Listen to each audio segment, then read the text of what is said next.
안녕하세요.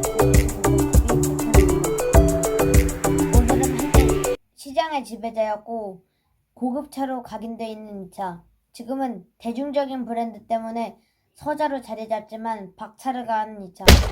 현대 그랜저에 대해 알아보려고 합니다. 초기에 현대 사업은 생각보다 불안정했습니다. 왜냐하면 포니에다 소나타를 연달아 내놓으면서 망가진 저가 마케팅으로 인해 고급차를 새로 만들어야 했습니다. 제네시스 생각하시면 그건 오바고요. 오늘 알아볼 차는 그랜저입니다. 그랜저는 오늘도 어김없이 등장하는 INF 여파백이 전에 있었으므로 생각보다 높은 판매량을 준수했습니다. 참고로 전체적인 시즌 700만원인데 그때 강남집 한 채가 1,800만 원이었습니다만 너무 비싸게 생각했네요. 하지만 이제 SM7이랑 기아에 있는 고급 브랜드 K9이 속속 등장하면서 신선함이 떨어지자 또 새로운 고급차를 기획합니다. 바로 그랜저의 후속 모델을요. 그 1992년에 페이스리프트된 그랜저를 선보이면서 선방하게 됩니다. 누비라를 닮았다는 지적이 많은데 누비라보다는 좀 더 헤드램프가 얇고 고급스러운 느낌이죠. 근데 이상하게도 깡통 가격은 저렴해지면서도 최고가는 올랐습니다. 최고가가 4,150만 원인데 전에 심하네. 그 갓그랜저가 미쓰비시 모델을 그대로 가져와서 폭이 좁아가지고 그런 걸 수도 있겠네요. 1992년 그랜저는 현대가 직접 개발한 독자 모델이라고 합니다. 그리고 이제 그 차는 현대가 독자적으로 개발하면서 독자 개발차라는 의미가 컸고 판매량도 대폭 선방하고 가격도 대폭 상승했습니다.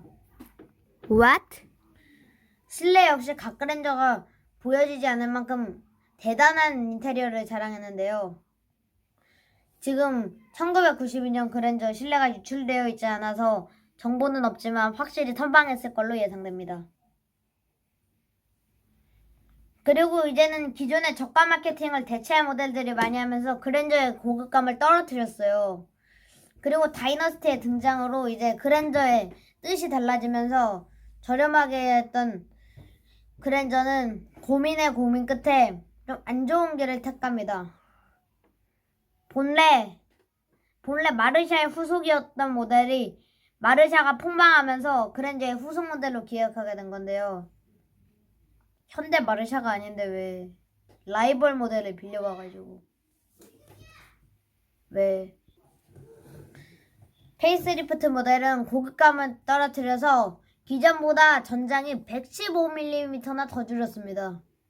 더 줄어든 거는 확실한데 좀 너무했다 싶죠.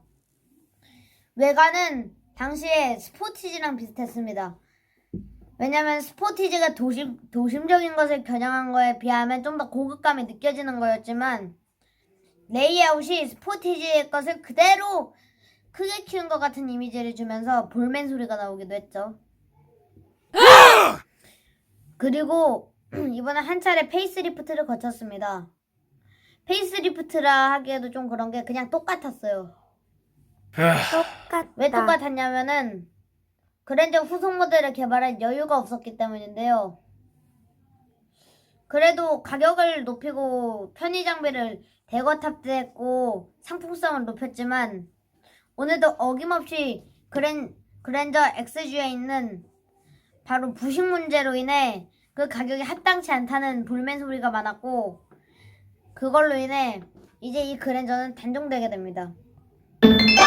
그리고 새로운 그랜저를 기획합니다. 왜냐면은 소나타가 페이스리프트 되면서 그랜저가 페이스리프트 안 되면은 소나타가 더 앞선다고 평가받을 수 있었던 상황이기 때문에 바꾸기로 결정합니다. 근데 문제는 그랜저 판매가 대폭 하락하는 것입니다.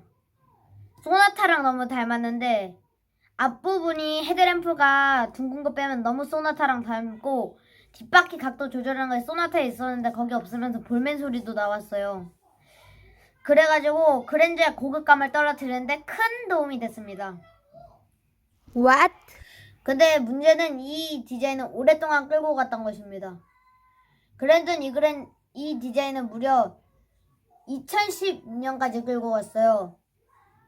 근데 2010년에는 한 차례 페이스리프트 되면서 소나타와는 확실히 차별화를 두었지만 가격을 오히려 늘리는 자충수를 두면서 볼멘 소리가 또 나왔죠.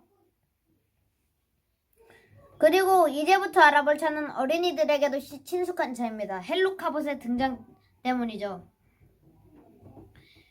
이전에는 어느 정도 고급감은 있었다 싶으면 이번에는 그냥 대중적인 차로 자리 잡기 시작합니다. 그랜저를 타면은 저기 그랜저다! 너 부자냐? 이럴 필요가 없었습니다. 소나타랑 가격이 거의 겹쳤기 때문에 이럴 바에는 그냥 소나타가 더 낫지 이런 소리가 나오기도 했었습니다.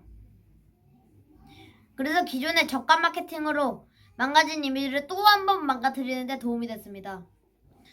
근데 이 디자인을 짧게 끌고 갔는데도 연간 최다 판매량 실적을 기록했습니다.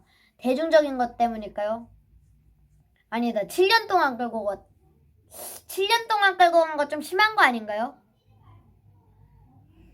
그리고 이제 거기서 고급감을 좀 더 더하려는 모습이 많이 드러납니다.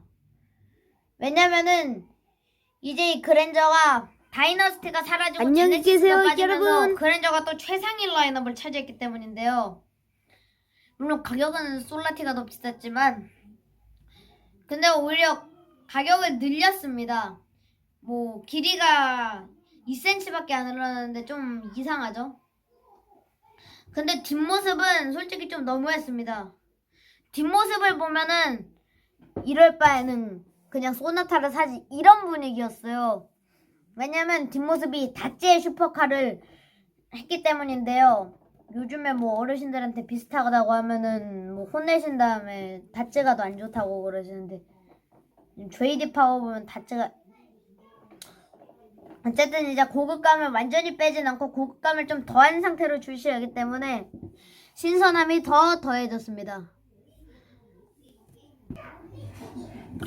하지만 아반떼나 아니면은 초기 엘란트라에도 옵션으로 제공됐던 디지털 계기판을 적용 안 하면서 불만이 나오기도 했는데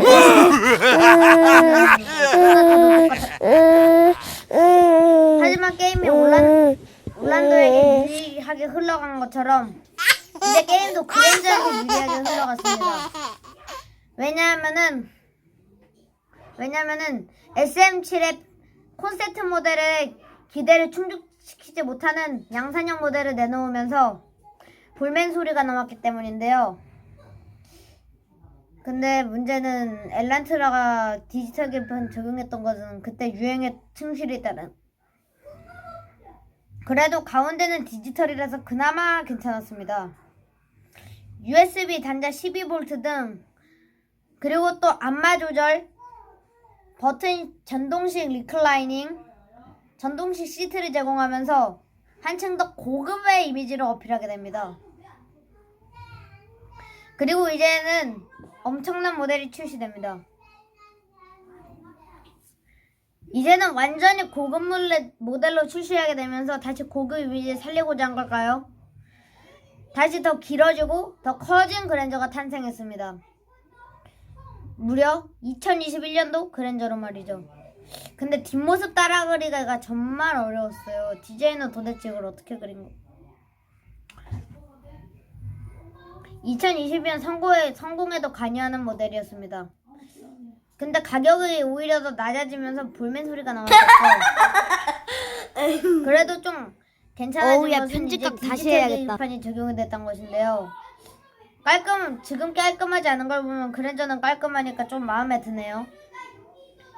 어쨌든 이제는 디자인이 대폭 수정됐기 때문에 페이스리프트를 하기도 무방했습니다. 이게 2017 그랜저의 페이스리프트 모델이거든요. 하지만 이 차에는 치명적인 단점이 있었습니다. 왜냐하면은 소나타랑 크기가 거의 비슷했기 때문인데요.